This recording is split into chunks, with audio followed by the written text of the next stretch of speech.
Good afternoon, good evening, and good night, depending on where in the world you are joining me from. Me, I am 𝐿𝐉𝐼𝐍. It is the Crypto and Cognac podcast show, as always, live every Thursday evening, 7 p.m. sharp Atlantic Standard Time, right here, YouTube. Guys, welcome. As always, if I'm here, we have ICE, because we have to keep the ICE rule. For those of you who are new here, the ICE rule is the only rule. No matter what the stripper tells you, nothing that I share here on the podcast this evening, last evening, or any evening to come should be misconstrued as financial advice. I am not a financial advisor. This is not a financial advisory podcast. I'm just a guy with a glass and some Henny, and I'm here to talk about the crazy cryptic world of cryptocurrency. Right?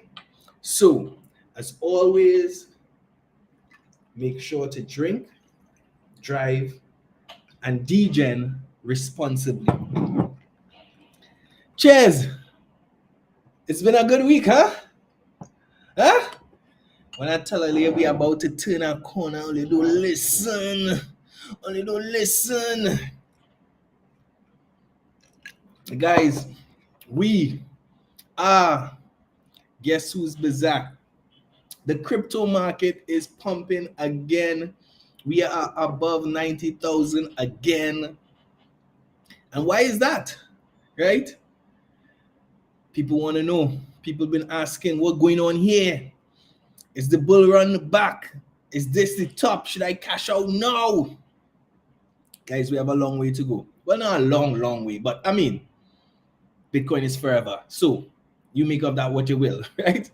But honestly, I think that a lot of the positive sentiment that we've been seeing in the markets over the last couple of days have had to do with the US softening its position on tariffs as it relates to China, walking back some of the hard talk that they had in previous weeks.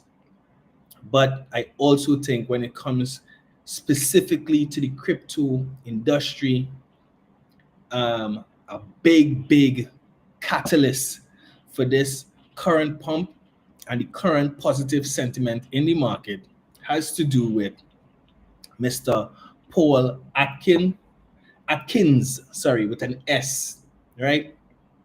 Who is Paul Atkins? I mean, you may not know him, but dude is a big deal. And I think you're going to hear a lot more about him as time goes on. He has been appointed as the new chair of the US Securities and Exchange Commission. Yep, the SEC. The SEC, the same SEC that has been warring with the crypto industry for the last several years, who have taken a very adversarial approach to the crypto industry over the last couple of years, who have been butting heads with crypto projects over the last several years. But Mr. Atkins is not Atkins. I keep forgetting him, an S. Singular, but yes, with an S. Mr. Atkins isn't your typical regulator, right? What I mean by that? He's not your typical regulator, and he's also not new to the SEC, right? So previously, as back in the early 2000s, Mr. Atkins was himself a commissioner at the SEC, right? From 2002 to 2008. pre-global financial crisis, think Enron era, right? And it was a very different time in the world. But he has always made a name for himself as a free market guy, right? He's a guy who believes in the free market. He was never big on heavy-handed regulations. And that philosophy he's carried with him for the duration of his career. And now he's back at the SEC, and this time he is the man running the show. What makes his appointment even more interesting is that not just his past, not the fact that he has been at the SEC before, but as it relates to crypto, right? Unlike a lot of the people who come into regulatory roles across the world, right? Most of them need their staff or to go out and seek and get, oftentimes a crash course in blockchain before they could even start thinking about how they're gonna manage, I don't want to use the word regulate, manage this particular industry. No, Atkins is already in the space. And when I say already in the space, I mean, bro is already in the space. According to his financial declarations, he is $6 million deep in terms of his investments in crypto-related companies and funds, right? We're talking equity in Anchorage Digital, equity in Securities, and stakes in funds like off-the-chain capital. So he is not just passively aware of what this blockchain, crypto, Bitcoin space is about. He is financially and strategically involved, right? Now that brings certain, I wouldn't say challenges, but certain criticisms. A lot of people have raised eyebrows about it. Our good friend, Senator Elizabeth Warren, well, she seems to think that this presents a significant conflict of interest. And she thinks that he is not the most appropriate person for the role. But us in this space, I mean, we breathe in a breath of fresh air, because if nothing else, what we can expect from the SEC over the next few years is a very, very different approach to us by the regulators. We have started seeing it over the last couple weeks, couple months, in terms of some of the cases, some of the litigation, some of the actions against crypto companies being dropped by the SEC. And a lot of us have trauma from the last 3 or 4 years because of our good friend Gary Gensler. And maybe I should be a little bit more conservative in my expectations of Mr. Atkins, because like Mr. Atkins, Mr. Gensler, Gary that is, was no stranger to Bitcoin when he came into the space, right? He also comes from a financial background, Goldman Sachs, MIT. He actually taught a class on blockchain when he was at MIT, right? So from a technical standpoint, Gary understood what this thing was about. But when it came to the regulatory side, when he stepped into the seat as a regulator, that academic curiosity fell away, and he flipped a switch and enforcement mode went on. Very quickly, Gary and the SEC started cracking down. Coinbase, Binance, Ripple. I mean, basically, if you sneezed in the direction of a token, bro was like, nah, you come. Like a school principal, right? And in his mind, most tokens were securities. Point blank, period, full stop. So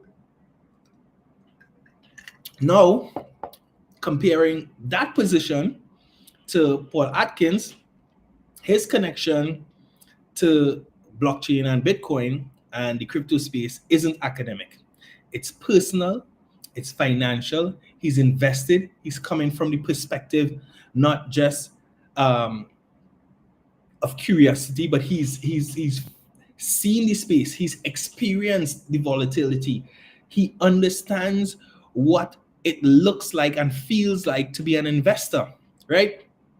And he has been actively part of investing in the building of this industry. So he understands the ideas of innovation around this space, right? Which is a very, very different perspective to bring to the regulatory seat, right? Going back to President Trump has talked about making the US the hub for innovation in the crypto space. He intends to bring crypto back to America as his plan to make it great again. And I think bringing someone who has a perspective of innovation from the space or about the space is going to be a big, big part of that. Now, again, I might have to pull back because, like I said, Mr. Gensler came in. Gary used to talk things like, Bitcoin is digital gold. And that was early on. And then later on, I don't know if it's the political influence got to him. But by the end, Bro was having a hard time even accepting or categorizing Ethereum as a commodity, despite the CFTC, the other big regulator, saying that Ethereum was in fact a commodity, but he just couldn't bring himself to say the words. He couldn't bring himself to say the words. So we're hoping that Mr. Atkins doesn't have a similar flip-floppy type of experience when he sits in the seat, but we hope that he continues to treat Bitcoin like a commodity. Obviously, hope he continues to ease the perspective of Ethereum and other tokens as securities, encourage the building of sandbox-style innovation environments in North America particularly, but we know whatever the US financial system does, the global financial system is going to follow, especially us here in the Caribbean. If America says it's okay, we're going to start seeing some of our banks here in the region warming to this idea. So I think it's going to be important, especially for us here.